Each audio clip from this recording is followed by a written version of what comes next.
21 అవతారాల్ని ఒక్కసారి స్మరిస్తే చాలు. ఈ 21 అవతారాల్ని ఒకసారి వింటే చాలు. వాటి పేర్లు విన్నంత మాత్రం చేత విష్ణు ప్రీతికి పాత్రుడవుతాడు. వేరొక్కసారి జాగ్రత్తగా వినండి. మొట్టమొదట ఆదినారాయణుడు, సనకసనందనాదులు. దాని తర్వాత వచ్చినటువంటిది యజ్ఞవరాహావతారం. యజ్ఞవరాహావతారం తర్వాత నారదుడు. నారదుడి తర్వాత నరనారాయణుడు. నరనారాయణుల తర్వాత వచ్చినటువంటిది కపిలావతారం. కపిలావతారం తర్వాత దత్తాత్రేయావతారం. దత్తాత్రేయావతారం తర్వాత యజ్ఞావతారం. యజ్ఞుని యొక్క అవతారం తర్వాత వృషభావతారం. వృషభావతారం తర్వాత వచ్చింది పృథుమహారాజు గారి అవతారం. పృథుమహారాజు గారి అవతారం తర్వాత వచ్చినటువంటి అవతారం మత్స్యావతారం. తర్వాత కూర్మావతారం. తర్వాత ధన్వంతరి. తర్వాత మోహిని.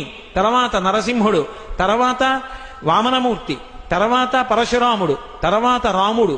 తర్వాత రామచంద్రమూర్తి. తర్వాత బలరాముడు. బలరాముడి తర్వాత కృష్ణ భగవానుడు. కృష్ణ భగవానుడి తర్వాత ఏకకాలంలో 2 అవతారాలు ఉంటూ ఉండొచ్చు వీటిల్లో. కృష్ణావతారం. కృష్ణావతారం తర్వాత బుద్ధావతారం. బుద్ధావతారం తర్వాత కల్కి అవతారం. మొత్తం 21 అవతారాలు.